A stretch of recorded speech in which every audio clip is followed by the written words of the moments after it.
இப்போ இது வந்து page number 8 5th maths term 1ல ப்ராக்டிஸ் இது கொடுத்துருக்காங்கல்ல. ஸோ இதை தான் நம்ம பார்க்க போகிறோம். ஆல்ரெடி நம்ம எக்ஸசைஸ் 1.1 1.2 முடிச்சிட்டோம். கிளியராக எக்ஸ்பிளனேஷன் பண்ணி நம்ம முடிச்சிருக்கோம். இப்போ 1.3க்கு முன்னாடி இருக்க இந்த இதை தான் பார்க்க போகிறோம். சரியா? முன்னாடி கொடுத்துருப்பாங்களா இன்ட்ரோடக்ஷன் பார்ட், அதை தான் நம்ம பார்க்க போகிறோம். ஸோ இங்கே என்ன சொல்லியிருக்காங்கன்னா, இந்த இடத்துல நமக்கு இந்த ஷேப் வந்து எப்படி இருக்குன்னா, இந்த இடத்துல 3 கார்னர்ஸ் இருக்கு. ஸோ இதை நம்ம 1/3 டேர்ன் அப்படின்னு சொல்லுவோம். ஓகே, இந்த இடத்துல ஹாஃப் டேர்ன் 1/4 டேர்ன் சொல்ல மாட்டோம், 1/3 டேர்ன் அப்படின்னு சொல்லுவோம் இந்த இடத்துல. ஸோ இதை இந்த ஷேப்பை இங்கே கொண்டு போகிறது தான் 1/3 டேர்ன். சரியா? அப்போ இந்த இடத்துல நமக்கு அப்படியே தான் இருக்குது, சேஞ்சஸ் எதாவது இருக்கா? இல்லை. ஸோ இதே மாதிரி 1/6 டேர்ன் அப்படின்னா இது என்னது? இப்போ இந்த இடத்துல எத்தனை இருக்குது? 1 2 3 4 5 6 இருக்குது. சரியா? இப்போ இதை வந்து 3ல ஒரு சேஞ்சஸ் கொடுக்கறது 1/3 டேர்ன். இங்கே 6ல ஒரு சேஞ்சஸ் கொடுக்கறத நமக்கு 1/6 டேர்ன்னு சொல்லுவோம். ஓகேவா? இப்போ இந்த இடத்துல டோட்டலாக எத்தனை கார்னர்ஸ் இருக்குது? 3 இருக்குது. அப்போ 3ல ஒரே ஒரு டேர்ன் கொடுக்கணும். ஒரு டேர்ன் கொடுத்தா இதனுடைய ஷேப் என்ன இருக்கும்? ஸோ திரும்ப பேக் டு ஃபார்ம். இந்த கார்னர் இங்கே வந்துச்சுன்னா இந்த கார்னர் இங்கே வரும், இந்த கார்னர் இங்கே வந்துடும். ஸோ திரும்ப நமக்கு ட்ரையாங்கிள் ஷேப் தான் கிடைக்கும். 1/6 டேர்ன் கொடுத்தாலுமே நமக்கு என்ன ஆகும்? ட்ரையாங்கிள் ஷேப் மாறவே செய்யாது, அப்படியே தான் இருக்கும். இங்கேயும் அதே மாதிரி இந்த ஸ்மைலி போட்டது வந்து இதில் எந்த சேஞ்சஸுமே நமக்கு இருக்காது. ஓகேவா? அப்படின்னா மிரர் இமேஜ் அதை பற்றி தான் பார்க்க போகிறோம். இப்போ ஒரு லெட்டர் டி அப்படின்றத எழுதிக்கோங்க. ஓகேவா? பிகர் சைஸில் ஒரு ஒயிட் பேப்பரில். இப்போ நடுவில் ஒரு லைனை ட்ரா பண்ணியிருக்காங்க. ஓகேவா?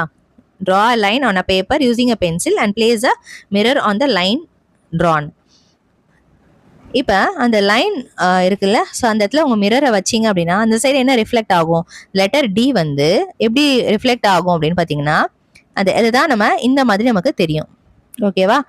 D, now D is an image. This event is called the reflection. So இந்த D தான் நம்ம என்ன சொல்றோம்? இமேஜ்னு சொல்றோம்.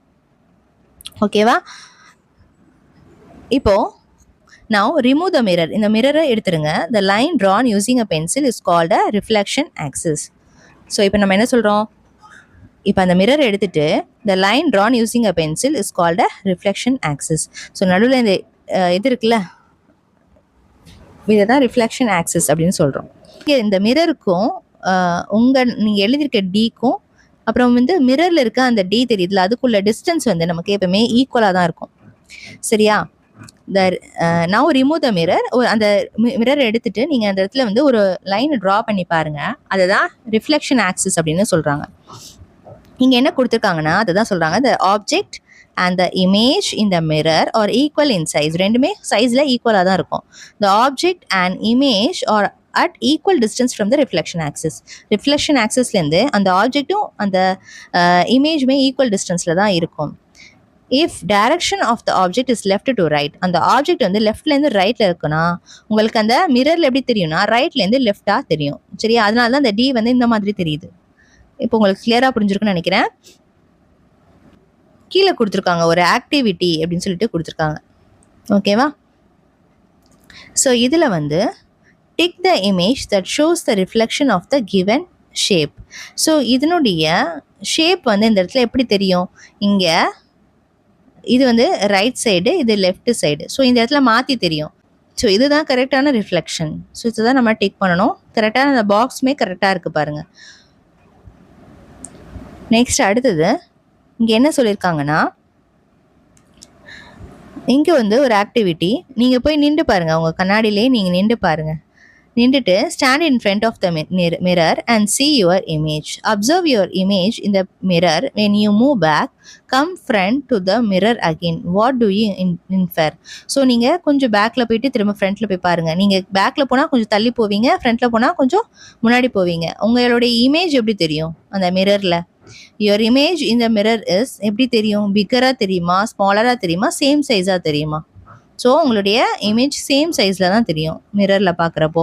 When you go back your image moves. So பேக்கில் நீங்கள் போனீங்கன்னா உங்களுடைய இமேஜ் என்ன ஆகும்? ஃபார்வர்டில் மூவ் ஆகுமா, பேக்வேர்டில் மூவ் ஆகுமா? பேக்வேர்டில் தான் மூவ் ஆகும். The distance between you and the mirror and the distance between mirror and your image ரெண்டுமே என்னவா இருக்கும்? மிரர்லேருந்து உங்கள் இமேஜுக்குமே ஒரு டிஸ்டன்ஸ் தெரியும் அந்த இடத்துல.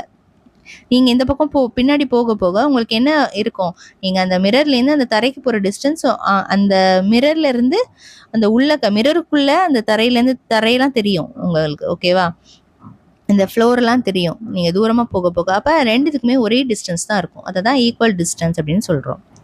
Next, when you come forward to the mirror, கிட்டக்க வரீங்க அப்படின்னா யுவர் இமேஜ் எப்படி மூவ் ஆகும், ஃபார்வர்டில் தானே மூவ் ஆகும். ஸோ அப்போ forward. When you raise your right hand, ஓகேவா, the image in the mirror looks like, எப்படி இருக்கும், நீங்கள் ரைட் ஹேண்டை தூக்குனீங்கன்னா இமேஜ் எப்படி உங்களுக்கு தெரியும், லெஃப்ட் ஹேண்டு தூக்குற மாதிரி தெரியும், லெஃப்ட் சைடு தூக்கும். ஓகேவா, அதாவது உங்களுடைய லெஃப்ட் ஹேண்டை தூக்குற மாதிரி தெரியும். ஓகேவா, பார்க்க. when you raise your left hand, the image in the mirror looks like the right hand. Right ஹேண்டை தூக்குற மாதிரி இருக்கும்.